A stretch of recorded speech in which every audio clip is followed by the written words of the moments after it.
श्रीमद् करुणासागर महाराज की जय, कैवल धाम की जय, जगत गुरु श्री रामचंद्र देवाचार्य जी महाराज की जय। तथा सत्संग प्रारंभ का सत कैवल साहिब, सत कैवल साहिब, सत कैवल साहिब, सत कैवल साहिब। આજે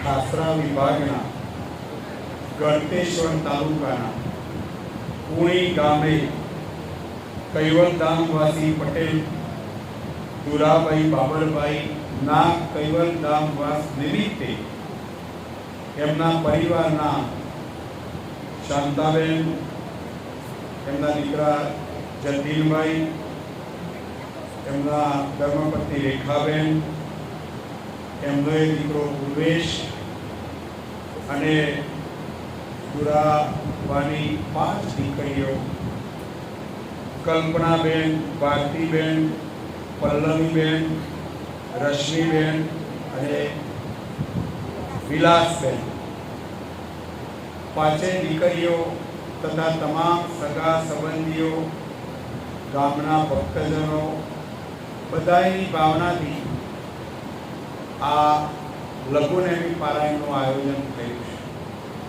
સમાજના રિવાજ પ્રમાણે આપણે બધાએ જુદા જુદા પ્રકારની મરણોત્તર ક્રિયાઓ કરતા હોઈએ છીએ, પણ જ્ઞાન સંપ્રદાયની અંદર ગુરુગાદીના નિયમ પ્રમાણેની 8 જે પ્રવૃત્તિઓ છે એમાંની આ લઘુનેમી પારાયણ એક પ્રવૃત્તિ છે। અને લઘુનેમી પારાયણ આપણે કરાવીએ એટલે પાછળ કોઈ મરણોત્તર ક્રિયાઓ કરાવવાની પછી જરૂર રહેતી નથી। એટલે લઘુ પારાયણ એક જાતનો જ્ઞાન યજ્ઞ છે। અને ચોક્કસ હું બધાને કહું છું કે બીજી બધી ક્રિયાઓ કરતો લઘુનેમી પારાયણ ઉત્તમ ક્રિયા છે।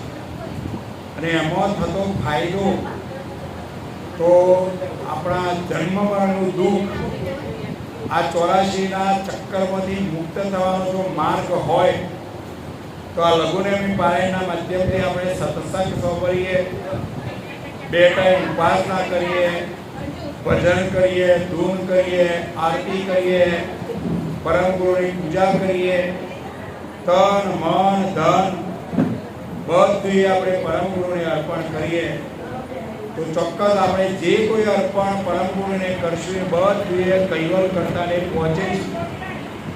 એટલે આપણું કરેલું એ બધું ચોક્કસ સફળ થાય। એટલા માટે આપણે આવા લઘુનેમી પારાયણના માધ્યમથી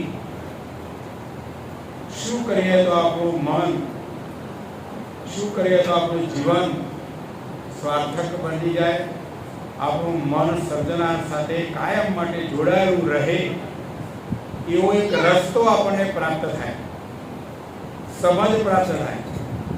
એટલે આવા બધા નિમિત્તોથી આપણે જ્ઞાનથી મજબૂત બનીએ, સમજણથી પાવરફુલ બનીએ, અને આપણામાં જ્ઞાનરૂપી સમજ હશે તો પછી કોઈ પણ જાતનો ડર લાગશે નહીં। નહીતર આવું જ્ઞાન નહીં હોય તો કર્તાના કાયદા પ્રમાણે આપણે જે દુષ્કૃત કર્મ કર્યો હશે એટલે દુઃખના દાડા તો આવવાના જ। અને દુઃખ જ્યારે આવે ત્યારે આપણે ડરી જઈએ છીએ, અને ડરી જઈએ છીએ એટલે તરત પછી આપણે કહેશું ભુવાને બોલાવો, જોડાવો, શું નડશ। આપણા મનની અંદર આવી સ્થિતિનું નિર્માણ થાય છે, અને ભુવાઓ તો રાહ જોઈ રહ્યા હોય પાછા કે ભાઈ મારા તો ગ્રાહક હાથમાં આવી, કારણ કે એના તો આવક થાય ને, વગર મજૂરી ખેતરમાં પાવડો લઈ અને મજૂરી કરવા જવું એના કરતાં ખાલી બોલવાથી જ જો પૈસા મળતા હોય તો ગમે કે ના ગમે। અને આપણે પાછા આવું જ્ઞાન ના હોય એટલે આપણે ડરી જઈએ। કર્મનો જે કાયદો કરતા એ તમામ અંશોને કર્મ કરવાની સત્તા લઈને જ મોકલ્યા છે। એટલે આપણે જેવું કર્મ કરશું, જેવી ક્રિયા કરશું, જેવું કાર્ય કરશું એ પ્રમાણે આ અંશની અંદર કરેલો જે કર્મ જે છે એ કર્મ નંદાઈ જાય છે. એટલે આપણે દુષ્કૃત કર્મ કર્યા હોય એટલે દુઃખના દાડા આવવાના. ઘણા પ્રતિવાદીઓ પ્રશ્નો કરતા હોય છે કે હવે આ જન્મમાં તો જરાય રતી ભારે અને ખોટું કર્યું જ નથી, તો પછી અમારે ઘેર આવું દુઃખ ક્યાંથી? પણ ના, કૈવલ કરતાનો કાયદો છે. તમે આ જન્મમાં કશું ખોટું નથી કર્યું, પણ આગળના જન્મમાં આપણું કોઈ દુષ્કૃત કર્મ હોય તો એ દુષ્કૃત કર્મ આ જન્મે ભોગવ્યા વગર છૂટકો નથી. અને આ જન્મે કરેલું સારું યા દુષ્કૃત કર્મ કદાચ કૈવલ કરતા આગળના જન્મમાં પણ આપણને સુખ દુઃખ આપી શકે. પણ એ કૈવલ કરતાનો કાયદો છે. પણ પરમ ગુરુનું આપણે ઉપાસના કરીએ, ભજન કરીએ તો પરમ ગુરુ આપણો બધાય કર્મ માફ કરે છે. ને બધાય કર્મ જો માફ થાય તો પછી દુઃખના દાડા આવશે નહીં. અને આવી જ્ઞાન ગતિ પ્રાપ્ત કરવા માટે આપણે ધર્મગ્રંથોનો અભ્યાસ કરવો પડશે. અને ધર્મગ્રંથોનો અભ્યાસ કરવામાં આપણે અદ્વૈતાદ્વૈત નર્વેદ ચિંતામણી ગ્રંથની અંદર ત્યાગીઓએ સંસારી શાસ્ત્ર વાંચવો નહીં, અંગ 5મું આપણે અભ્યાસ કરતા હતા. રાત્રે 26 થી 38 કેટલી ચોપાઈનો આપણે અભ્યાસ કર્યો. હવે 39મી ચોપાઈથી આપણે અભ્યાસ કરીશું. તો અદ્વૈત અને દ્વૈત રાત્રે પણ મેં સમજ આપી. આપણે બધા દ્વૈતનો અર્થ થાય બે, નર અને નારી, સંસાર. જો માયા હોય, સંસાર હોય, રચના હોય, કૃત હોય તો દ્વૈત ભાવ કહેવાય. અને રચનાની જે ન્યારા રહેલા સર્જનાર છે એ એક જ છે, અદ્વૈત છે, અમાપ છે, અવિનાશી છે, અકર છે, અજન્મા છે. જેટલી ઉપમાઓ આપીએ એટલી ઓછી. આવા જગતના સર્જનાર એક જ છે. અને એક જ છે એનું પ્રમાણ દરેકનો મોડલ એક છે, દરેકના લોહીનો રંગ પણ એક જ છે. ચાહે હિન્દુ હોય, મુસ્લિમ હોય, શીખ હોય, ઈસાઈ હોય, યહૂદીઓ હોય, મુગલ હોય કે હિન્દુઓમાં પટેલ હોય, રબારી હોય, ઠાકોર હોય, હરિજન હોય, જ્ઞાતિ જાતિના ભેદ આપણે આપણા કર્મે કરીને કરેલા છે. પણ બધાયનો સર્જનાર એક જ છે, બધાયના મોડલ એક જ છે. એના ઉપરથી સાબિત થાય. અને એ સબસે ન્યારા, જગતથી અલગ આવા સબસે ન્યારા કૈવલ એનું ભજન કરવાનું છે, એને સમજવાના છે. નહીતર જગતની અંદર કબીર સાહેબે 4 પ્રકારના રામ બતાવ્યા. એક રામ દશરથ ઘેર ડોલે, એક રામ ગટગટ બોલે, એક રામ સકલ પધાન, એક રામ સબસે ન્યારા. પણ સબસે ન્યારા રામ કોણ એ કબીર સાહેબ પણ જાણી શક્યા નહોતા. 3 રામના જગતના જીવોએ જાણ્યા. અમરો પ્રતિષ્ઠા થઈ અયોધ્યાની અંદર. એ દશરથના ઘેર જન્મેલા રામ એટલે વિષ્ણુના અવતાર. એના જગત 90% જગત એમને જાણે છે. બીજા પ્રકારના રામ આ શરીરનો કૈવલ કરતાનો ચૈતન્ય અંશ. એને જગતના જીવોએ આત્મા કહ્યો છે. એ આત્માને રામ કહ્યા.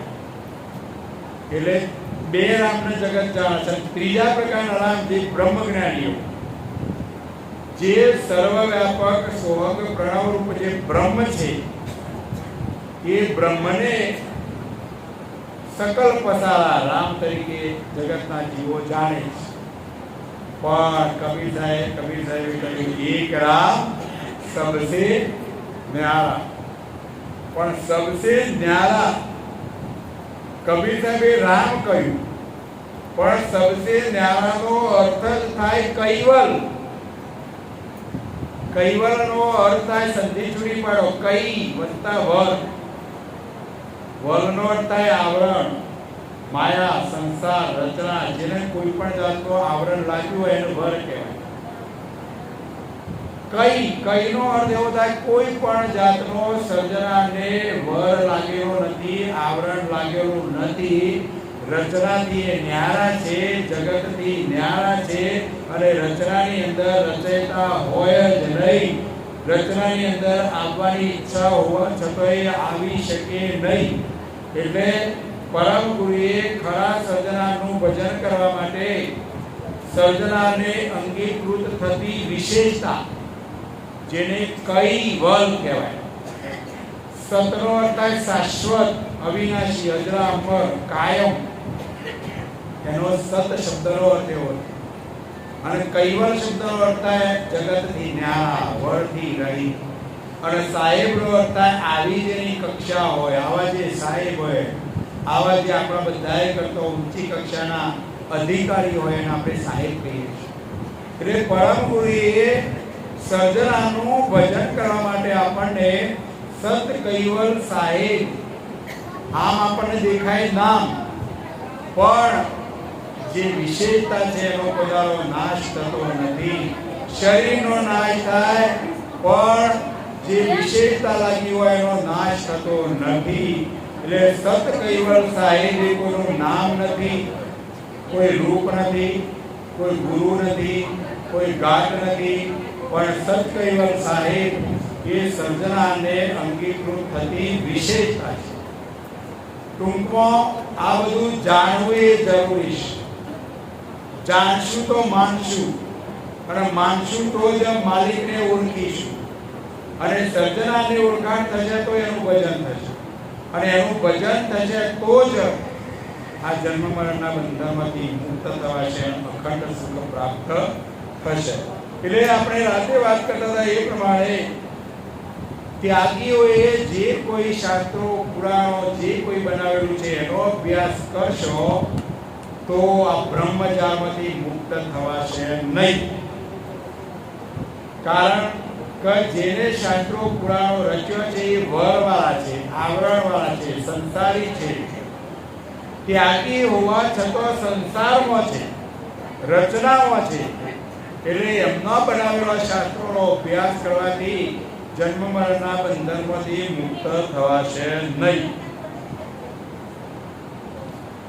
પીછે રહે મન બુદ્ધ અહંકારન, દાળ પદાર્થ ઘટકે, સો સૂક્ષ્મ અવિલોક શકે ક્યો, છપિત બોધ છે વટકે. પીછે રહે મન બુદ્ધ અહંકાર, ગાઢ પદાર્થ ઘટકે. ત્યાર પછી હૃદયની અંદર ગાઢ પદાર્થયુક્ત, વાસનાયુક્ત મન, બુદ્ધિ, અહંકાર. મન, બુદ્ધિ, ચિત્ત, અહંકાર આ ચાર અંતસ્કરણ એ આ શરીરની અંદર રહેલો જે ચૈતન અંશ એ સ્વરૂપને કેવી રીતે જોઈ શકે, એનું અવલોકન કઈ રીતે કરી શકે. પરમ ગુરુના પાંચમા વેદનું જ્ઞાન જે સોંપરે, સમજે, હૃદયમાં ઉતારે, એ પ્રમાણેનું આચરણ કરે, પરમ ગુરુ કહે છે એ પ્રમાણેની ક્રિયા કરે, તો જ આ મન, બુદ્ધિ, ચિત્ત, અહંકાર બધે આપણું જે સ્વ સ્વરૂપ કૈવલ કરતા જે આ એક અંશ એની ઓળખાણ એ કરી શકે. પણ જે પાંચમા વેદનું જ્ઞાન ના હોય, પરમ ગુરુના શરણમાં ન આવ્યા હોય, આ જ્ઞાનને ના સમજતા હોય, એ પોતાના ચૈતન્ય સ્વરૂપને ઓળખી શકે નહીં. અને આ અંશને જે ના ઓળખી શકે એ કૈવલ કરતાને એટલે સૃષ્ટિના સર્જનાને પણ જાણી શકે નહીં. એટલા માટે પરમ ગુરુ આપણને સમજાવી રહ્યા છે કે જો મન આપણું જ્ઞાનથી મજબૂત હશે, ધર્મ ગ્રંથોનો અભ્યાસ કર્યો હશે, આવો સત્સંગ સાંભળ્યો હશે, ધાર્મિક પરીક્ષાઓ આપી હશે, ગુરુજીની આજ્ઞા પ્રમાણેની જુદી જુદા પ્રકારની પ્રવૃત્તિઓની અંદર તમે જોડાશો તો ચોક્કસ આપણું મન, જેનું મન જ્ઞાનવાળું હોય, એની બુદ્ધિ પણ જ્ઞાનવાળી હોય, અને મન અને બુદ્ધિ જો જ્ઞાનવાળી હોય તો ધનને આવતો વાર લાગે નહીં. જો કેટલા બધા લાભ મળે, પણ આપણે આ જ્ઞાનને આપણા હૃદયમાં સમજવાનો પ્રયત્ન કરીએ ત્યારે તબ તે આપના આપન કો મુખ ચિત્ત દર્પણ દર્શાય સોચિત લગ્યો નેહ નારી નગે ઈતકી નસે મુખ પાઈ. તબ તે આપના આપન કો મુખ ચિત્ત દર્પણ દર્શાય. પરમ ગુરુ કહે છે કે માટે એટલા માટે આપણે આપણા ચિત્ત રૂપ છે મન બુદ્ધિ અને ચિત્ત રૂપ દર્પણ વડે અંશ પોતાના મુખ રૂપ અખંડ ચૈતન્ય સ્વરૂપને જોઈ શકે. મન અને બુદ્ધિ જ્ઞાન વાળો હશે તો આપણું ચિત્ત આ ચૈતન્ય અંશ સ્વ સ્વરૂપને જોઈ શકશે. પણ આપણું મન અને બુદ્ધિ જો સ્ત્રી પ્રત્યે, પુરુષોને સ્ત્રી પ્રત્યે અને સ્ત્રીઓને પુરુષ પ્રત્યેનો સ્નેહ લાગી જાય તો અહીંયા કોઈ નાથી પણ આ ચૈતન્ય સ્વરૂપ રૂપ જે ચૈતન્ય અંશ છે એ અંશની ઓળખાણ થઈ શકશે નહીં. કઈ રીતે પ્રાપ્ત થઈ શકે? કારણ કે આપણી મન બુદ્ધિ અને આપણું ચિત્ત આ માયાની અંદર, આ વિષય વાસનાની અંદર, પૈસો પદાર્થ કમાવા પાછળ, સ્ત્રી પાછળ, પુરુષ પાછળ, જગતની અંદર આપણું બધી જે તાકાત આપણામાં રહેલું વિત્ત આપણે એની અંદર વાપરી નાખ્યું.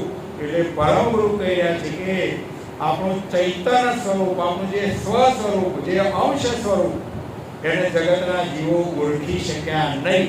અને જ્યાં સુધી અંશની ઓળખાણ ન થાય ત્યાં સુધી સર્જનાની ઓળખાણ નહીં થાય. દાખલો આપો તમને ફિટ થાય એટલા માટે કે માર્કેટ યાર્ડમાં આખા ગોળના રવાની આખી ગાડી ભરેલી છે. એમાંથી એક કોકરી અહીંયા આપણને લાવીને આપવામાં આવે અને એ કોકરીને આપણે ચાખીએ તો ચોક્કસ જો એ કોકરી ગળી હોય તો ગોળની આખી ગાડીએ ગળી હોય. ગોળ જો કોકરી ખારી હોય તો આખી એ ગાડી ખારી. એમાં કૈવલ કરતાનો આ અંશ છે. આ અંશની ઓળખાણ થાય, એનો અનુભવ થાય તો જ સર્જનાનો અનુભવ થશે. અને સર્જનાનો અનુભવ કરવા માટે આ ચૈતન્ય સ્વરૂપ, સ્વ સ્વરૂપ એવો અંશ, એ અંશને આપણે મનથી, બુદ્ધિથી અને ચિત્તથી, એટલે મન જો જ્ઞાનવાળું હશે તો બુદ્ધિ પણ જ્ઞાનવાળી થશે, અને મન અને બુદ્ધિ જ્ઞાનવાળી હશે તો આપણું ચિત્ત ચિંતવન કરીને પણ આ સ્વ સ્વરૂપને ઓળખી શકશે. પણ આપણા બધાની ભૂલ ક્યાં પડી ગઈ છે? જો આપણે મન બુદ્ધિ જો વાપરવાની છે તો વાપરતા નથી, અને જો નથી વાપરવાની તો માયાની અંદર અને આ વિષય વાસનાની અંદર આપણું મન બુદ્ધિ ચિત્ત બધું ત્યાં વપરાઈ ગયું છે. એ આપણને જો આપણી ભૂલો પડી છે એ ભૂલોનું નિરાકરણ પરમ ગુરુ કહી રહ્યા છે. जब अपना अपने दर्शन को अनुभव हवे बिनाई तब करता अविगत की गत को गुण नमूने पाई. जब अपना अपने दर्शन को अनुभव हवे बिनाई, જ્યારે પોતાના ચૈતન્ય સ્વરૂપનું દર્શન ના કરી શકે, એનો અનુભવ ના થાય તો અવિગત, અવિનાશી, અમાપ, અકર એવા કૈવલ કરતાની ગતિ કયા નમૂનાના આધારે તમે પ્રાપ્ત કરી શકશો? પરમ ગુરુ આપણને પ્રશ્ન કરી રહ્યા. બધાએ કી છે કે એ મહારાજ તમે અમને આશીર્વાદ આલો એટલે અમારો મોક્ષ થઈ જાય. કોઈ કાર્ય થશે નહીં, માનો કે ના માનો. એના માટે જ્ઞાનને સમજવું પડે, મન અને બુદ્ધિને જ્ઞાન વાળા કરવા પડે, ચિત્ત દ્વારા અંશને ઓળખવો પડે, અને અંશની ઓળખાણ થશે તો જ કૈવલ કરતાની ગતિને આપણે પ્રાપ્ત કરી શકીએ. પણ આવી જ્ઞાન ગતિ જો આપણી અંદર ના હોય તો સર્જનહારની ઓળખાણ થશે નહીં, કોઈ કાળે મોક્ષ થશે નહીં. મોક્ષનો અર્થ શું થાય? ઘણા લોકોએ મોક્ષનો અર્થ એવો કર્યો છે કે ભાઈ આપણું જન્મ મરણનું દુઃખ દૂર થઈ ગયું, આપણું કલ્યાણ થઈ ગયું. પણ ના, મોક્ષનો અર્થ એવો થાય કે આપણો જે આ મોહ, આ માયા અને આ સંસારમાંથી વિમુખ થવું, એનો અર્થ મોક્ષ થાય. પણ જો કૈવલ કરતાને ન જાણીએ, એમનું ભજન ના કરીએ તો આ અંશ માયામાંથી વિમુખ નહીં થાય, અને આ અંશ જન્મ મરણના ચક્કરમાં જ બંધાયેલો રહેશે. એટલે પરમગુરુ કહી રહ્યા છે કે આપણું જો કલ્યાણ કરવું હોય તો આપણે જે જ્ઞાનથી આવ્યા છીએ એવા, જે સર્જનારમાંથી આપણે છૂટા પડ્યા છીએ એવા સર્જનારને ઓળખીશું તો જ આ અંશ કૈવલ કરતા સાથે, સર્જનાર સાથે એકમેક થશે, એને અખંડ સુખ મળશે, કોઈ પણ જાતનું દુઃખ રહેશે નહીં. જપ કરતા નિજ પરમ પુરુષ કો પાવન ચો જો સંતો, જો જગ જો તજો નિજ દેહ નારકો, દરી તત્વ ત્યાગ અનંતો.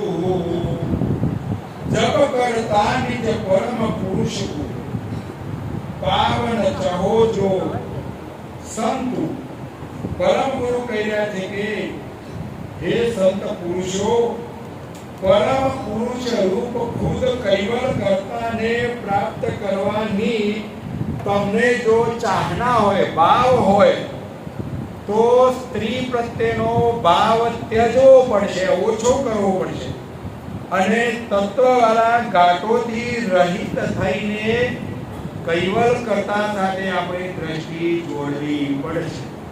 આજે 1 કલાક માટે તો આપણું બધું મોહ, બધું ત્યાગ આપણે કરીને આ જ્ઞાન દ્વારા કૈવલ કરતા સાથે આપણી દ્રષ્ટિ જોડવાની છે, અને એ પ્રમાણે જોડીશું તો જ અખંડ સુખ મળશે.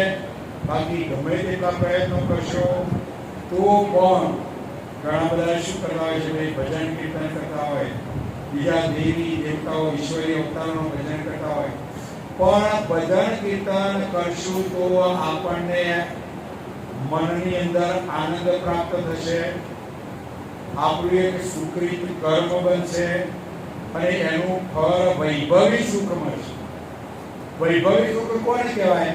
કે આપણું શરીર છે ત્યાં સુધી આપણને સુખ સાહેબી મળે, સંપત્તિ મળે, બેંક બેલેન્સ થાય, સારી નોકરી મળે, સારો ધંધો મળે, વિદેશ જવાનું ભાગ્ય મળે, ટૂંકમાં કંઈક ના કંઈક અધિક વૈભવી સુખ પ્રાપ્ત થાય.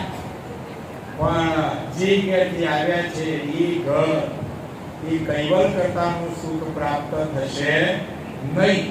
માનો કે ના માનો, સ્વીકારો કે ન સ્વીકારો, પણ પરમ ગુરુ કહી રહ્યા છે કે જો સુધી આપણું મન, બુદ્ધિ, ચિત્ત કૈવલ કરતા સાથે જોડાણ ન થાય ત્યાં સુધી અખંડ સુખ પ્રાપ્ત થશે નહીં.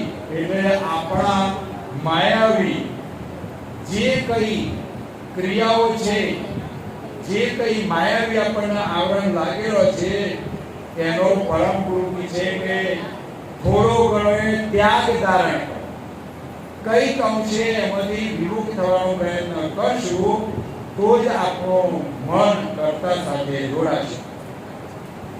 જબતે નિજ ગુરુ પરમ બોધકો, લાગ લગે તે જન સે, જો પુરુષાપાતન સહિત પુરુષ કે, મીટે દર્દ વેદન સે.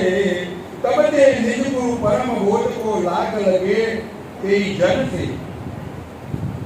જેવી રીતે પુરુષાર્થવાળા પુરુષને કોઈક દર્દ થયું હોય તો એના વય એટલે ડોક્ટર મટાડી શકે.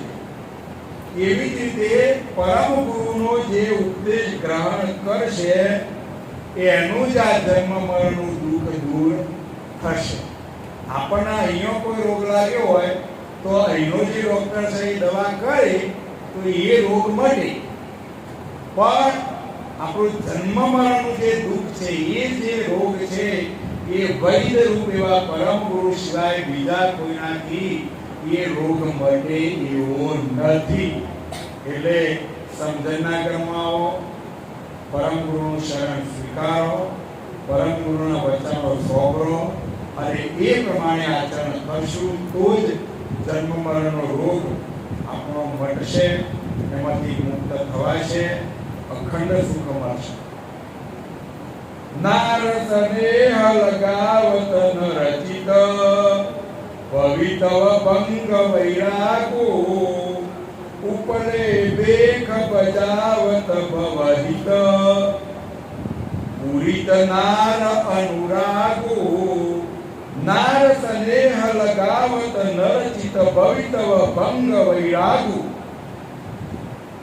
જો પુરુષનું ચિત્ત સ્ત્રી પ્રત્યે ના સ્નેહમાં લાગી જાય અને સ્ત્રીનો ભાવ પુરુષ પ્રત્યે, સ્ત્રીનું ચિત્ત પુરુષ પ્રત્યે લાગી જાય તો એને કૈવલ કરતાનો પ્રાપ્ત કરવાનો, કૈવલ કરતાને પ્રાપ્ત કરવાનો વૈરાગ ભંગ થાય છે, ઓછો થઈ જાય.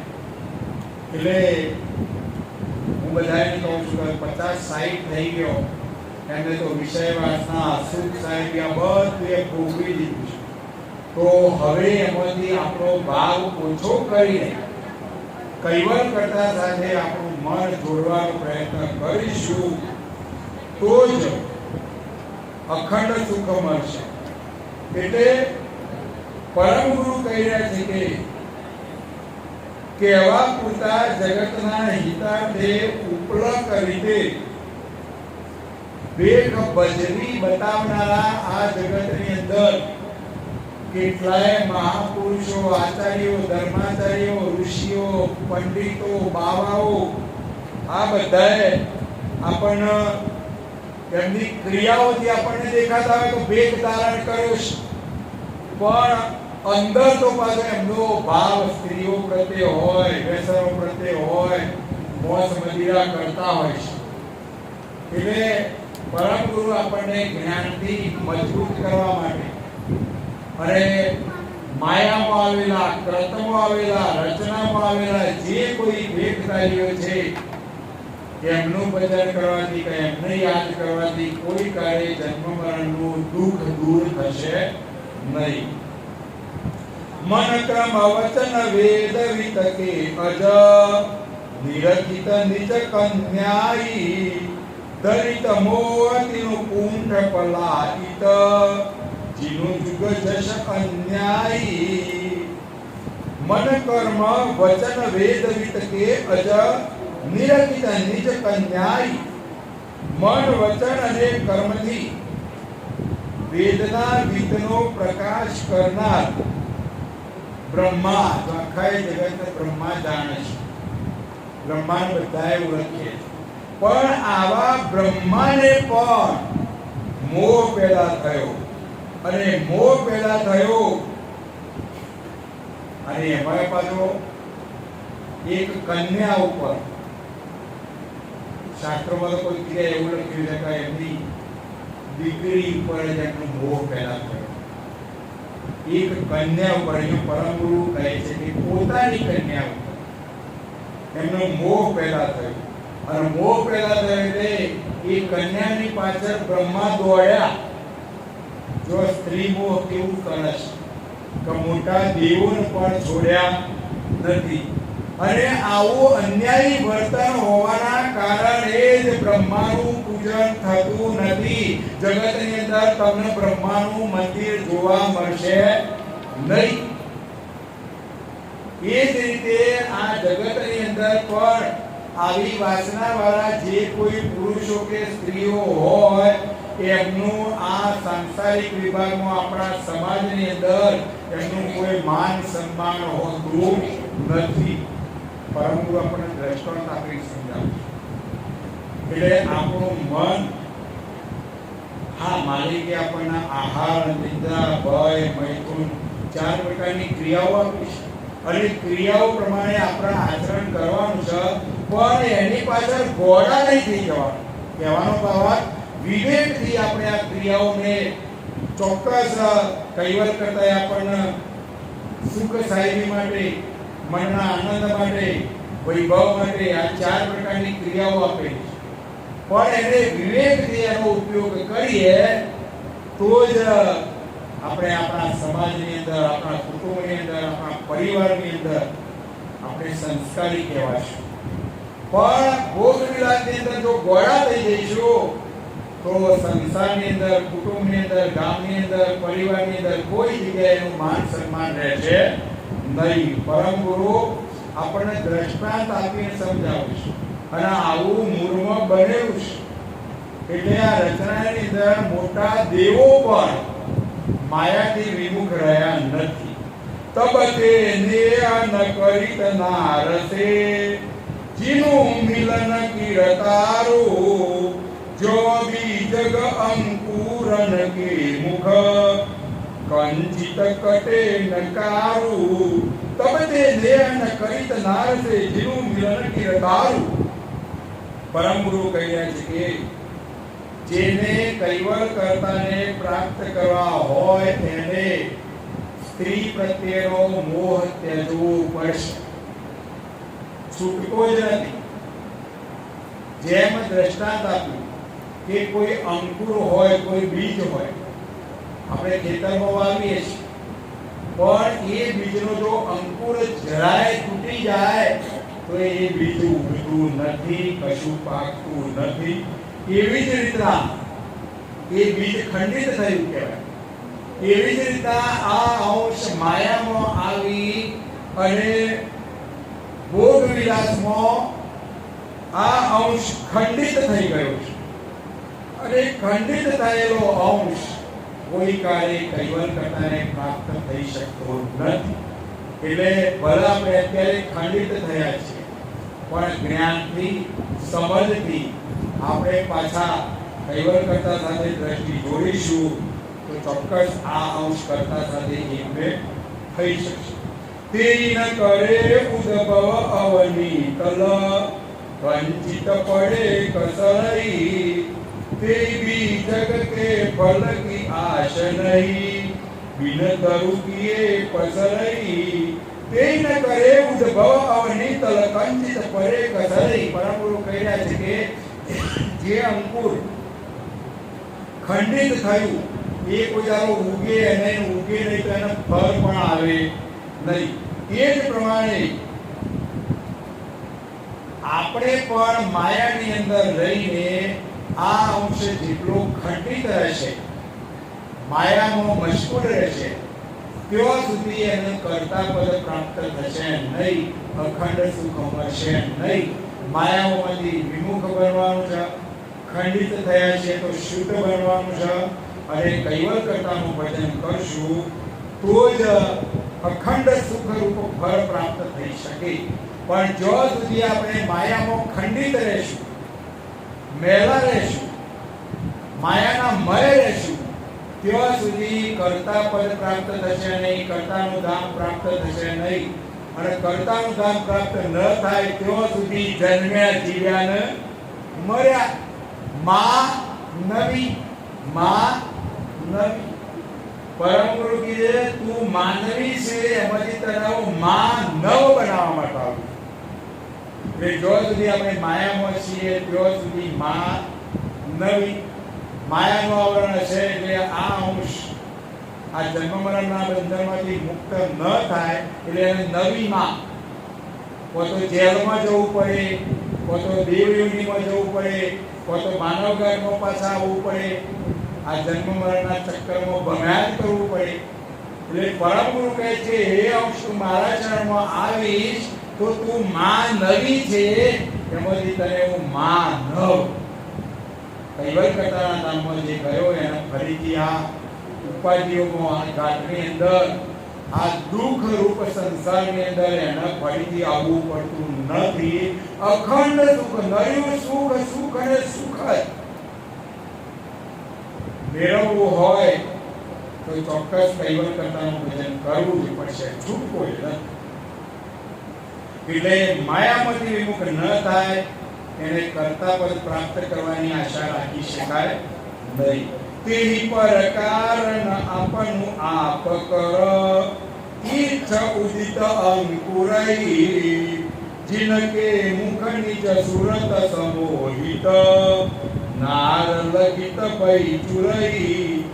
તે પર કારણ આપનું આપ કર, ઈચ્છિત ઉદિત અંકુરઈ. આજ પ્રમાણે કણ રૂપ અંશ સ્વરૂપની ઈચ્છા રૂપ અંકુર ઉગે છે. તેથી નિજ અંશના મુખ રૂપ મોહ વાળી સુરતા સ્ત્રી પ્રત્યે લાગવાથી ખંડિત થઈ ગઈ છે. અને આવી સ્થિતિનું નિર્માણ થયું એટલે આ અંશ માયામાંથી વિમુખ થતો નથી, મારું મારું મારું કરી છે. અહીંયા પરમ ગુરુ કહી રહ્યા છે કે હે અંશ, તું મારું અને તારું છોડી દે. પરમ ગુરુ કહે છે કે કશુએ તારું નથી, કશુએ મારું નથી, બધું એ સર્જનાનું રચેલું છે. આપણે તો માત્ર ને માત્ર માનવઘાટ છે ત્યાં સુધી માલિકે આપણને જે આપ્યું છે એને ભોગવવાનું છે. પણ આપણે બધા જોઈને બધું એ ઉપર લઈ જવાનું હોય એ બધા મારું મારું કરી રહ્યા છે. બોલાડો કરી રહ્યા છે કે નહીં કરી? બોલાડો છોડવા કોઈ તૈયાર ખરું? કોઈને છોડવું નહીં. આજે નહીં છોડો તો કાલે, કાલે નહીં છોડો તો જ્યારે શરીર છોડો એ તારે છોડ્યા વગર છૂટકો નથી. આજે ના સમજો તો કાલે, કાલે ના સમજો તો આવતા જન્મે તેના પછી આ સમજ મેળવવી પડશે. બધાએ સમજવાના છીએ પણ છૂટતું નથી. તો આપણી તીવ્ર વૈરાગ પરમ ગુરુના વચનો પર દ્રઢ વિશ્વાસ રાખી અને આવી સમજ જો પ્રાપ્ત થશે તો જ મારું તારું છૂટશે. અને મારું તારું છૂટશે તો કોઈ પણ જાતનો ઝઘડો રહેશે નહીં, હું ગેરંટી આપું છું. આપણા ઘેર માનો કે સાસુ વહુનો ઝઘડો થયો હોય તો ઝઘડાના પછી શાંતિથી વિચારજો, શાંતિથી મનનામ શાંત કરીને વિચારજો બંને સાસુઓ કે મારા ઝઘડો હનો શાંતિથી વિચારશો તો મારાનો તારો છે. તી વધારે કોમ કર્યું, તી ઓછું કર્યું, તું વહેલી ઉઠી, તું બસ મારું તારું અમારું તમારું જોયું વિશાળ દ્રષ્ટિથી વિચાર. એટલે કહેવાનો ભાવાર્થ પરમ ગુરુ કહે છે કે આ મારું તારું અમારું તમારું છોડી દો. બસ બધું એ સર્જના ગમે તેવા ઝઘડા કરશો, ગમે તે કરશો તો પણ આ હકીકતને જો સુધી સમજ્યા ના હોય ત્યાં સુધી આપણે આ બાબતમાંથી છુટકારો મળશે નહીં. એટલે પરમ ગુરુ આપણને જુદી જુદી રીતે આવી સમજ આપી રહ્યા છે અને આવી સમજ હશે તો જ સર્જનાનું ભજન થશે, આપણા મનની અંદર શાંતિ થશે, ઘરની અંદર શાંતિ હશે. અને ઘરની અંદર શાંતિ હોય તો મહેલાની અંદર શાંતિ હોય, ગામમાં શાંતિ હોય. ઘરમાં અશાંતિ તો ગામમાં અશાંતિ. આ સમજણ ના ઘરમાં બસ બીજી કોઈ વાત. ચૂર હવિત અંકુર મુખ નસે, નૈન ઉદિત ઈશ્વરીએ, બિનુ ઈશ્વરીએ ચંત હરનિશ, લાગી રહત તનુ તરીએ. ચૂર હવિત અંકુર મુખ નસે, નૈન ઉદિત ઈશ્વરી. અંકુર રૂપ આપણી સુરતા, આપણને જે ઓખથી દેખાય એ સુરતા અને ઓખથી જે ન દેખાય એ મૂર્તા. સુરતા મુક્તિ ખંડિત થવાથી ઐશ્વર્ય રૂપ અંકુરનો ઉદય થતો નથી. આપણી અંદર આપણી સુરતા જ જો સ્ત્રીઓ પ્રત્યે માયામાં પુરુષો પ્રત્યે જો જોડાયેલી હશે તો કોઈ કાર્ય કૈવલ કરતાને પ્રાપ્ત કરવાનો અંકુર આપણા હૃદયમાં સ્થાપિત થશે નહીં. પહેલી આપણી જે નરી ઓખે જે જોવાની જે દ્રષ્ટિ એને બદલી નાખો. પછી અંદરની ઓખો કરો અને અંદરની ઓખોથી આપણે આપણા સર્જનાને જોવાનો પ્રયત્ન કરો. પહેલા આપણા ચૈતન્ય સ્વરૂપને ઓળખવાનો પ્રયત્ન કરો તો ચોક્કસ સર્જનાની ઓળખાણ થઈ જશે. આવા ઐશ્વર્ય સિવાય આવી તાકાત આવું ઐશ્વર્ય ના હોય તો કર્તા પદ પ્રાપ્ત થશે નહીં. અને આવું ઐશ્વર્ય ના હોય તો જગતની અંદર બધા સ્ત્રીઓ પ્રત્યે માયા પ્રત્યે સંપત્તિ પ્રત્યે અને આપણા શરીર પ્રત્યે હરનિશ આપણું મન ત્યાં જ લાગેલું રહેશે. અને જો શરીર પ્રત્યે મોહ લાગે છે તો આપણને દેખાય છે તરત જ. શરીર અને શરીરનો સંચાલક અવસાવીને જુદા પાડીને આપણે જોવાનો પ્રયત્ન કરીએ તો જો શરીરને જરાય તકલીફ થઈ તો ડોઝ પડી ગયો તે તરત જ ચોખ્ખું ને ખાવા જવાનું. ટોકરીઓ જતી રહે તો નવીને ખાઈ દેવાનું. બાલ દોરા થઈ ગયા તો કાળા કરાઈ નાખો. શરીરની બધાએ ચિંતા કરી છે ટાઈમો ટાઈમ પર. અને ડોક્ટર એ કહે કે 5 લાખ ખર્ચો છે તો 5 લાખ આપવા તૈયાર. પણ એ જ રીતે શરીરનો જે સંચાલક અંશ એ કોણ છે, આયુર્વેદથી આ શરીર છોડી નીકળવા જવાનો, એ બધું સમજવા માટે આવો કોઈ જ્ઞાન યજ્ઞ કરવાનો હોય 5-10 હજાર ખર્ચવાના હોય ને કે ના મારે કોઈ શક્તિ ઈમાં શક્તિ નહીં. અને શરીરને સાચવવાનું હોય તો બધી શક્તિ આવી જાય. ખેતર વેચીને મારા ઢોકળીનું ઓપરેશન તો કરાવવાનું, એ કરાવવાનું. પણ આવો જ્ઞાન યજ્ઞ કરવાનો હોય તો ના. આ સમજ આપણે મેળવવાની છે. હા, શરીરને સાચવો, ઓપરેશન કરાવો, તંદુરસ્ત રાખો, એના પાછળ ખર્ચો એ કરો. પણ શરીરનો સંચાલન છે એને પણ ઓળખવા માટે જે ખર્ચો કરીએ એનાથી અધિક ખર્ચો કરીને પણ એ સમજ મેળવીશું તો જ અખંડ સુખ મળશે. અને બે વસ્તુમાં સમજવાનો પ્રયત્ન કરો તો આ શરીર છે તો નાશવંત છે. ગમે એટલો ઢોકળીઓનો ઓપરેશન કરાયેલો હશે તો એ આયુષ્કાય તો એ શરીર જતું રહેવાનું છે. જ્યારે શરીરનો સંચાલક છે તો અવિનાશી અજરા અમર છે. અને એના માટે તો કશું આપણે કર્યું નથી. આ સમજ મેળવવાની છે. અને એવે જો એક દારો રજા પાડી દે તો રામ બોલો કે રામ સ્મશાનમાં ઉપર. એટલે શરીરને ગમે એટલું સાચવેલું હશે પણ શરીરનું જે સંચાલક છે એને ના ઓળખ્યો હોય તો આપણને અખંડ સુખ મળશે નહીં. એટલે અહીંયા પરમ ગુરુ આપણને સમજાવી રહ્યા છે કે આપણે બધાએ શરીર પ્રત્યે, મોહ પ્રત્યે, માયા પ્રત્યે, સંપત્તિ પ્રત્યે મારા તારામાં બધાએ મારું મારું કરી રહ્યા છો.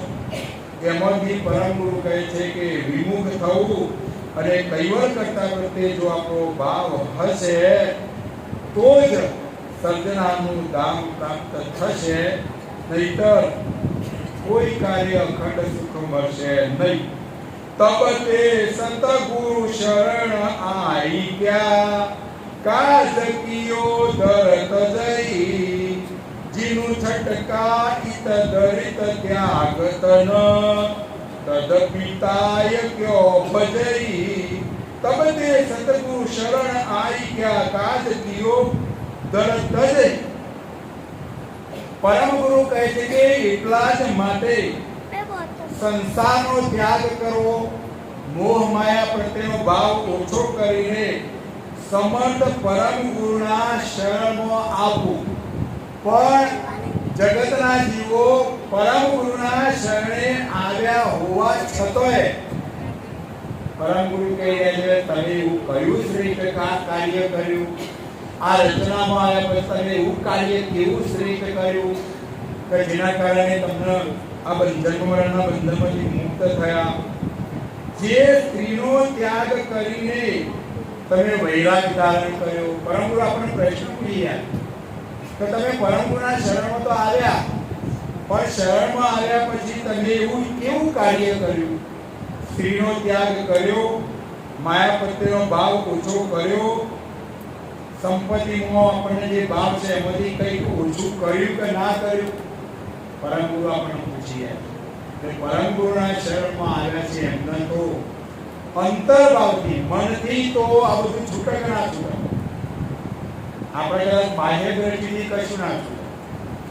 ઘર મારું, ખેતર મારું, ગામ મારું, બધું મારું મારું કરીએ છીએ, પણ મનથી માની લો કે કશું મારું નથી. હે કૈવલ કરતા, હે પરમ ગુરુ, આ તન મન ધન બધું તમને અર્પણ કરું છું.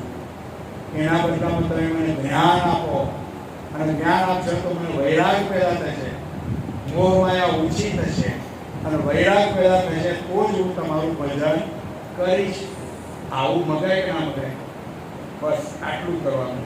એટલે અહીંયા પરમ ગુરુ આપણને કહી રહ્યા છે કે તમે મોહ માયામાં પડ્યા, પરમ ગુરુનું શરણે સ્વીકાર્યું, પણ માયા છૂટતી નથી, તો એ માયામાંથી વિમુખ થઈશું. પરમ ગુરુનું શરણ જેને સ્વીકાર્યું છે એને તો ચોક્કસ અંતરથી આપણી દ્રષ્ટિ સર્જનાર સાથે જ જોડેલી રાખવાની પરમ ગુરુએ આપણને કહ્યું પણ છે. અષ્ટ પહોર મન રટન રટો જપ કૈવલ કૈવલ કહીએ. થાય કે ના થાય? કોઈ પણ કાર્ય કરતા હોય એ વખતે મોઢું બંધ રાખીને મનમાં કૈવલ કૈવલ કરવું હોય તો થાય કે ના થાય? બધું જ થાય. કોઈ બોલવું અને બીજાને સંભળાવવું અને કૈવલ કરવું એના કરતા મનમાં કોઈ ના જાણે મોઢું બંધ રાખીને અંદર આપણે કૈવલ કૈવલ કરીએ, અમર મંત્ર કરીએ તો ચોક્કસ સર્જનહાર સોભરે છે, જોઈ રહ્યા છે, જાણે છે. આપણા તનકી મનકી ચિત્તકી બધી હકીકતે જાણે છે, અને જાણે છે એટલે જેને જેવા કર્મ કર્યા છે એ કર્મ પ્રમાણનું ફળ આપે છે.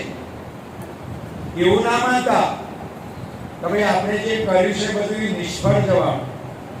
જેનું જેવું કર્મ કરેલું હશે એ કર્મ પ્રમાણે તો સર્જનાર ફળ આપે છે, પણ આ તો આપણે કરવું કશું નહીં, માગવું છે. અમારી બહેનો શું કરે ખબર? જ્યારે છોકરું મોટું થાય ત્યારે જ પરમ ગુરુની કે માતાજીની બાધા રાખશે, અને નિભાય પાછી શરત કે હાજુ થાય તો જ હવા શેર ચડાવો, હાજુ ના થાય તો પાછું ના ચડાવો. જો કેવી દ્રષ્ટિ છે એનો વિચાર. પણ ના, બીમારી આવે, કોઈ દુઃખ આવે તો મનમાં સમજી લેવાનું કે મારું કોઈકના કંઈક પૂર્વજન્મનું યા આ જન્મનું દૃષ્ટિ કર્મ હશે. એટલે સમજણના કર્મ આવવાનું છે, બસ બીજું કશું જ કરવાનું નહીં. એટલે અહીંયા પરમ ગુરુ આપણને ઉપદેશ આપે કોઈ તમે મારા શરણે તો આવ્યા, પણ મારા શરણમાં આવ્યા પછી તમે કેટલો ત્યાગ કર્યો? કે પછી મારા શરણમાં આવીને મારી વાતો એ કરો અને પાછા શાસ્ત્રો પુરાણે વચમાં એમાં દોડાદોડ કરો તો તમને એકેય બાજુનો લાભ મળશે નહીં. ઘણા બધાને હું કહું છું કે આપણા મંદિરની અંદર, આપણા ઘરની અંદર જે મંદિર બનાવ્યું હોય એમાં પરમ ગુરુ સિવાય જો બીજા કોઈ દેવી દેવતાઓનું સ્થાપન હશે તો એ પરમ ગુરુની શુદ્ધ ઉપાસના કહેવાશે નહીં. આ બધા દેવી દેવતાઓ ઈશ્વરીય અવતારો પૂજનીય છે, વંદનીય છે, પણ પરમ ગુરુ જે કહી રહ્યા છે એના ઉપર આપણે ભાર વધારે આપવાનો, એને ચોક્કસ સમજવાનું.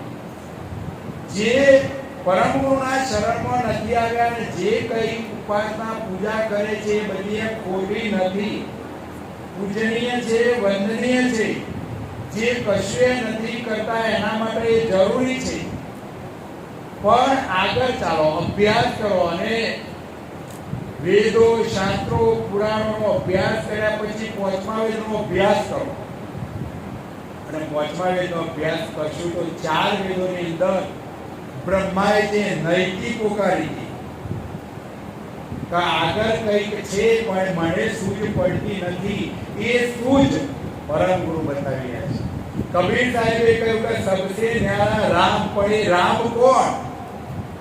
ये सबसे न्यारा राम ये परम गुरुए ओळखाण करावी तर सबसे न्यारा કૈવલ વરથી રહી અને જગતથી ન્યારા એ જે રામ છે એ કૈવલ છે એનું ભજન કરવાનું. જ્યારે આખું એ જગત આ ત્રણ પ્રકારના રામ છે એ રામનું ભજન કરે છે. ભજન કોઈ ખોટું નથી, પણ સબસે ન્યારા જે રામ છે, સબસે ન્યારા કૈવલ છે એનું ભજન કરશે, એનું જ જન્મ મરણનું દુઃખ દૂર થશે. પરમ ગુરુ કહ્યા છો, હું નથી કહેતો. હું તો પરમ ગુરુના જે આ ગ્રંથો છે વાંચી 7 શ્રેણીની પરીક્ષાઓ પાસ કરી અને આ કથાકાર તરીકે એક વાંચું છું, એક આ માઇક છે અને આ પરમ ગુરુના શબ્દો બોલી રહ્યો છું. એટલે પરમ ગુરુ આપણને પ્રશ્ન કરી રહ્યા છે કે તમે મારા શરણમાં તો આવ્યા, પણ એમાંથી તમે આચરણમાં કેટલું મૂક્યું? કે પછી મારા શરણમાં આવ્યા પછી એવા ને એવા રહ્યા છો? એ આપણે પોતાનો વિચાર કરવાનો. ખાન પાન જે સહિત ઇજ્જત કે તિન મેં નહીં અટકાવું, પણ જે દેહ નાર વિતરાગીન શોભિત નહીં સુહાવું. ખાન પાન જે સહિત ઇજ્જત કે તિન મેં નહીં અટકાવું. પરમ ગુરુ કહી રહ્યા છે, હે સંત પુરુષો, જે ઇજ્જત વાળા પદાર્થો છે તે ખાવા પીવામાં હું તમને અટકાવીશ નહીં. જે પદાર્થો ઇજ્જત વાળા નથી, જે આપણા માટે ખાવા લાયક નથી, એને આપણે ખાઈ રહ્યા છીએ. એટલે પરમ ગુરુ કહી રહ્યા છે કે આપણા ખાવા યોગ્ય ઇજ્જત વાળા પદાર્થો છે એમાં હું તમને અટકાવીશ નહીં. પરંતુ વૈરાગી થઈને જો તમે સ્ત્રી પ્રત્યે સ્નેહ રાખશો તો પરમ ગુરુ કડક શબ્દોમાં કહી રહ્યા છે કે હું સહન કરીશ નહીં. પરમ ગુરુના શરણમાં આવ્યા છો, પરમ ગુરુનું શરણ સ્વીકારીશ અને પરમ ગુરુ કહી રહ્યા છે એ પ્રમાણે આચરણ ના કરીએ અને માયામાં મશગુલ રહીએ તો પરમ ગુરુ કહે હું સહન કરીશ નહીં, હું તમને અખંડ સુખ આપીશ નહીં. એટલે પરમ ગુરુનું આ જ્ઞાન સમજવાનું છે. અને પરમ ગુરુના અમુક વચનો છે બહુ જ આપણને બહુ જ કડક વચનો છે. અને કડક કહેવું એ પણ કડવી દવા વગર આ જન્મ મરણનું દુઃખ દૂર થાય એવું નથી. આપણું બાળક હોય અને આપણે બાળક જોડે કંઈક કામ કરાવવું હોય, કभी ગામમાંથી કંઈક દુકાનથી વસ્તુ લેવા મોકલવું હોય તો પહેલા આપણે બાળકને કહીએ કે તું આ વસ્તુ લેવા જજે, તો આપણું બાળક શું કહે છે? ના ના, તો ના જ. પહેલા એમ કે તમે પ્રેમથી પછી કહો, પ્રેમથી કહે તો એ ના થાય. પછી આપણે શું કરીએ? લાલચ આપીએ, લે તાળી આ વસ્તુ લાવજે ને 10 રૂપિયા વાપરે. આ લાલચ આપે. આ લાલચ આપો તો એ ના વાપરે તો પછી આપણે શું કરીએ? જોઈ લો નહીં તો આ દંડો લઉં છું.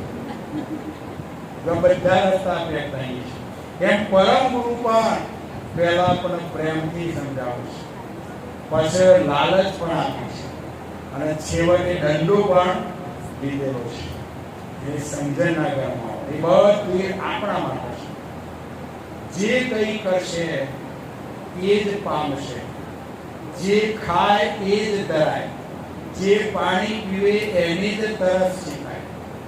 પછી માજી મંદિરમાં જોય અને બહુઓ કહેશે મારે ચાલશે, તો માજીએ ઘેર ભોજન કરે છે એટલે હું એ મારે ભોજન ના કરું તો ચાલશે. ભોજનમાં નહીં ચાલે, ભજનમાં ચાલશે. પણ પરમ ગુરુ કહ્યા કે જેટલી ભોજનની આવશ્યકતા છે એટલી જ આવશ્યકતા ભજનની છે. ભોજન છે શરીરને તંદુરસ્ત રાખશે અને ભજન છે મનને તંદુરસ્ત રાખશે.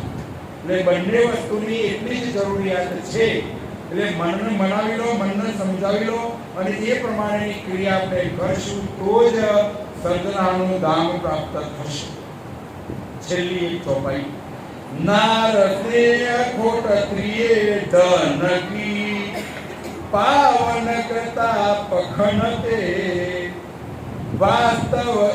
વાસ્તકી વિત હન હવિત ગત જ્યોતે અગન ચખણતે નાર સ્નેહ ખોટ ત્રિયે ધન કી પાવન કરતા પખણતે પરમ ગુરુ કહ્યા છે કે નિજ કૈવલ કર્તાને પ્રાપ્ત કરવાના પક્ષમાં જે ત્રણ પ્રકારનું વસ્તુઓ આપણને કહી, એક આપણી અક્કલ, એક ધન, આરત, સુરત, નૂરત, આ બધું એ સ્ત્રી પ્રત્યેના સ્નેહમાં જ ખૂટી જાય. પરમ ગુરુ કહી રહ્યા છે કે આપણા બધાની સ્થિતિ કેવી થઈ ગઈ છે કે કૈવલ કરતાએ આપણને આપેલું અક્કલ, આરત, સુરત, નૂરત, ધન, આ જે કઈ બધું આપ્યું છે બધું એ આપણા સ્ત્રી પ્રત્યે આ મોહ માયામાં અને મારા તારાના આવરણમાં આપણું બધું જે બુદ્ધિ હોય, અક્કલ હોય, આરત હોય, આપણી સુરતા, નૂરતા બધું એની અંદર આપણે વાપરી નાખ્યું. જો વાપરવાનું છે ત્યાં ન વાપર્યું અને નથી વાપરવાનું ત્યાં વાપરી નાખ્યું એટલે આપણું શરીર પણ નાશ થઈ ગયું, બધું જ આમાં વપરાઈ ગયું. કૈવલ કરતાને સમજવા માટે આપણે કશું રાખ્યું નથી. એનો પરમ દ્રષ્ટાંત આપ્યું કે જેમ અગ્નિનો સંગ કરવાથી આ શરીર છે મોટો અગ્નિનો ભડકો હોય અને એમાં જઈને તમે પડો તો શું થાય? આપણે પણ ભરીને ખાક થઈ ગઈ. એમ અહીંયા દ્રષ્ટાંત આપે છે કે અગ્નિનો સંગ કરવાથી બારૂદનો ગોરો પણ નાશ પામી જાય. એવી જ રીતે સ્ત્રીનો સંગ કરવાથી વીર્ય રૂપ વિત્તનો નાશ થઈ જાય, શરીરનો નાશ થઈ જાય.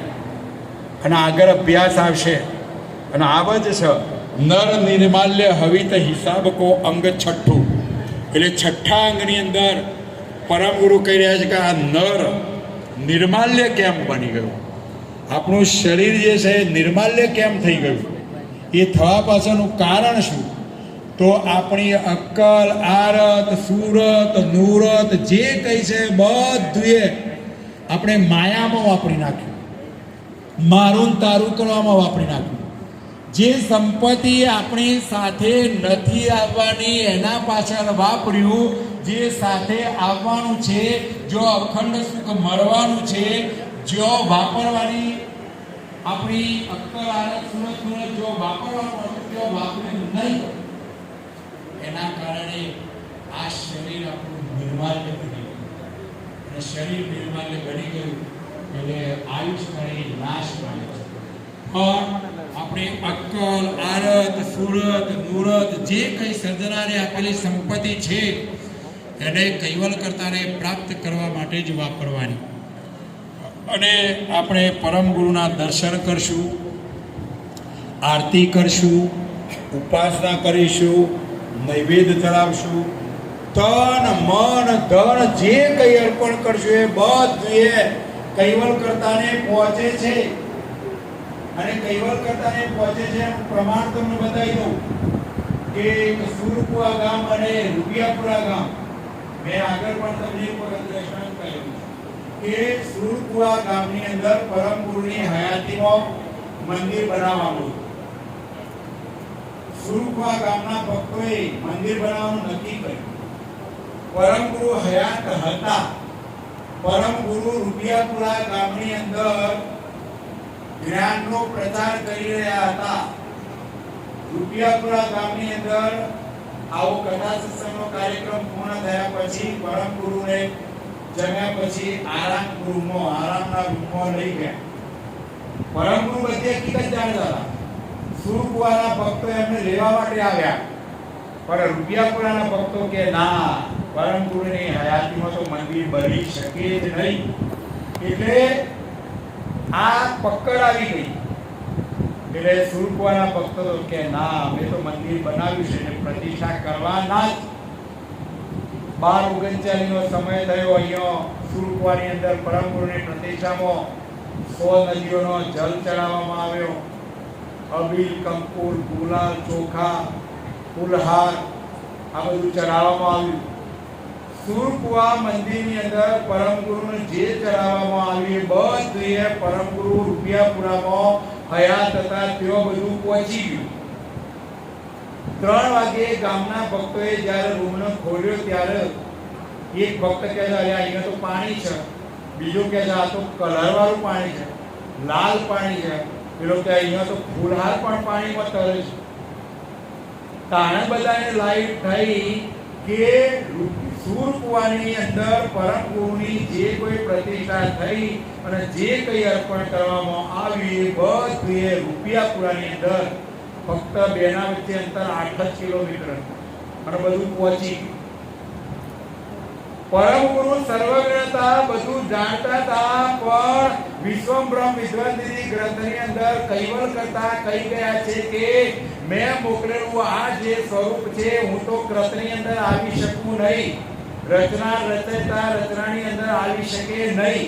એટલે કૈવલ કરતા કહે છે કે મેં આ જે સ્વરૂપને મોકલ્યું છે એ સ્વરૂપને તમે તમારું તન, મન, ધન, આરત, સુરત, નુરત જે કઈ બધું અર્પણ કરશો એ બધું એ કૈવલ કરતાનું પહોંચશે. એ સિદ્ધ કરવા માટે પરમ ગુરુ હયાત હતા, સર્વજ્ઞ હતા, બધું જાણતા હતા, ભક્તોને સમજાવી શકતા હતા. પણ ના, એ જોઈ રહ્યા હતા, જોવા જો ભક્તોને જેમ કહું એમ કરવા. એ એમને સાબિત કરવું હતું, સાબિત થયું. પરમ ગુરુના જે પરચા છે એમાં પરચો લખેલો છે, અભ્યાસ કરજો. આ સત્ય સનાતન હકીકત છે. એટલે અહીંયા જે અર્પણ કરેલું છે બધું એ કૈવલ કરતાને પહોંચે. એટલે આપણી ખરી જે આપણી જે વૈભવી સંપત્તિ પણ કૈવલ કરતા સુધી જો પહોંચાડવી હોય. એક પ્રતિવાદીએ મને પ્રશ્ન કર્યો કે મારે ઘણી સંપત્તિ છે, 1 કરોડ રૂપિયા મારે ક્યાં ગાડી લઈ જવા છે. લઈ જવા હોય તો એને દર્શાવત આપ્યું, ભાઈ તારા અહીંયાના પૈસા તારા અમેરિકા વાપરવા હોય તો ત્યાંની કરન્સી છે ડોલર, ડોલરમાં ફેરવવા પડે. યુરોપમાં વાપરવા હોય તો યુરોમાં ફેરવવા પડે, નેપાળમાં વાપરવા હોય તો નેપાળની કરન્સીમાં ફેરવવા પડે. એમ તારે ગાડી કૈવલ કરતાના ધામમાં લઈ જવું હોય, કરોડ રૂપિયાથી 1 કરોડ તારા પરમ ગુરુને અર્પણ કરી તો એ બધાએ તારા ગાડી જો આપશે. પુણ્ય નામની કરન્સી છે. એટલે આ રીતે સમજણના ઘરમાં આવો અને આવી સમજ આપણને પ્રાપ્ત થશે.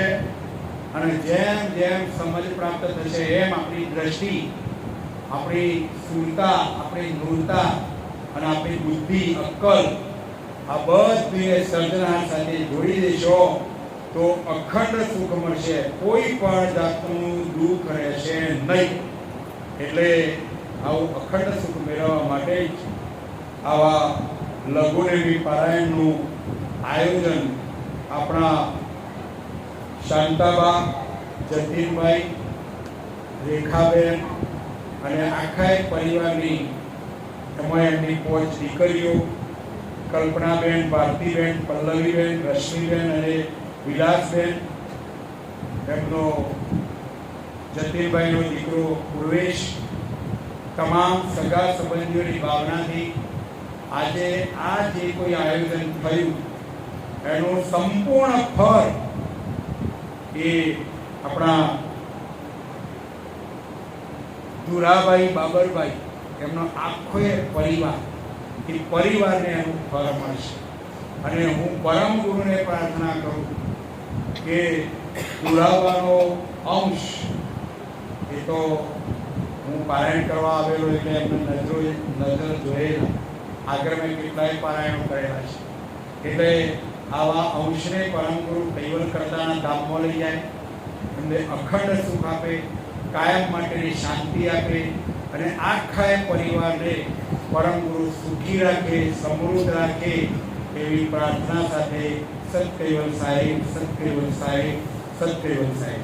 आज के सक्रत स्वराज करुणेश कैवल करता की जय। श्री कृष्ण स्वामी महाराज की जय। परम गुरु श्रीमद करुणासागर महाराज की जय। द्वितीय कुलाचार्य नानदास जी महाराज की जय। तृतीय कुलाचार्य बद्रीदास जी महाराज की जय। चतुर्थ कुलाचार्य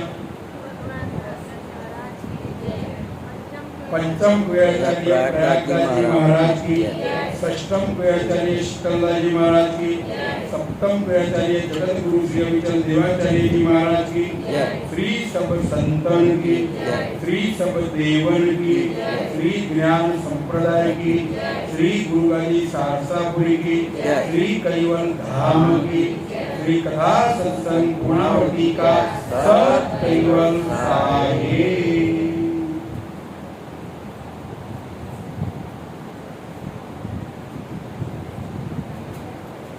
सत कैवल साहिब, सत कैवल साहिब, सत